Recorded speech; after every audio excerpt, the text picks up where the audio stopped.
नमस्ते, मैं हूं आचार्य प्रतिष्ठा। बहुत बड़ा सौभाग्य होता है कि हमें बचपन से ही योग घुट्टी में मिल जाए, लेकिन ये भी कम बड़ा सौभाग्य नहीं होता कि जब जागो तभी सवेरा। आप जीवन के किसी भी पड़ाव में हैं, आप वहीं से योग का आरंभ कर सकते हैं और स्वस्थ रह सकते हैं, खुश रह सकते हैं, क्योंकि हम सबके जीवन का एक ही उद्देश्य है, आनंदित रहना। आज हम बात कर रहे हैं हमारे सीनियर्स की, वरिष्ठ नागरिकों की, किस प्रकार से बहुत सरल से अभ्यास करके भी वो अपने आप को स्वस्थ रख सकते हैं। आज हम दो ऐसे बहुत सरल अभ्यास बता रहे हैं जो सभी वरिष्ठों को करने चाहिए। ये बहुत महत्वपूर्ण है, फिर आप किसी भी जेंडर से हैं। ये दो अभ्यास, पहला हम करेंगे तान आसन।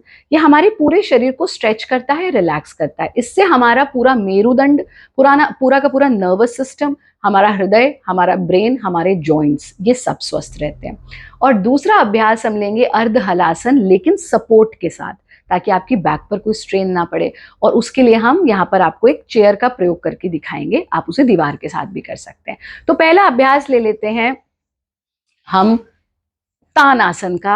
और तान आसन के अभ्यास के लिए आप इस तरह से कमर के बल लेटेंगे, फिंगर्स को इंटरलॉक करके सीने के सामने टिका देंगे, सांस भरते हुए हाथों को ऊपर उठाना और पूरे शरीर को स्ट्रेच कर देना।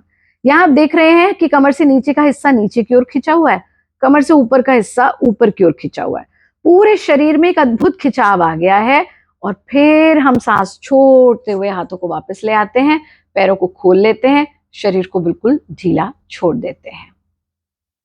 इसका अभ्यास आप 3 से 4 बार तक रिपीट कर सकते हैं।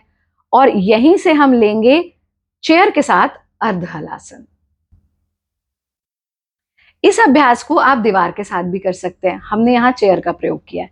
अब देखिए, ग्रेविटेशनल फोर्स के कारण पूरा दिन हमारा जो रक्त का संचार है वो नीचे की तरफ रहता है। अब हमारे वरिष्ठ लोग शीर्षासन तो एकदम से नहीं करेंगे, तो इस तरह से दीवार या चेयर लेकर के अपने हिप्स को जितना हो सके इस तरह से इसके नजदीक ले आइए, जितना इजीली। और फिर दोनों पैरों को उठा करके इसके ऊपर रख दीजिए। ये अर्ध हलासन की ही स्थिति है, लेकिन इसको हम सपोर्ट के साथ कर रहे हैं ताकि आपके बैक पर कोई स्ट्रेन ना पड़े।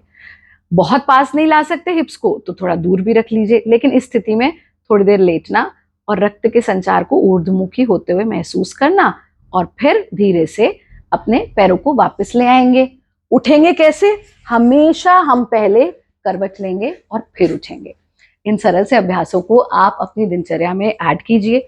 वॉक जरूर कीजिए, विशेष रूप से हर मील के बाद, हर बार भोजन करने के बाद थोड़ा थोड़ा सा टहलिए जरूर। हमारा कार्यक्रम नियमित रूप से देखते रहिए। नमस्ते।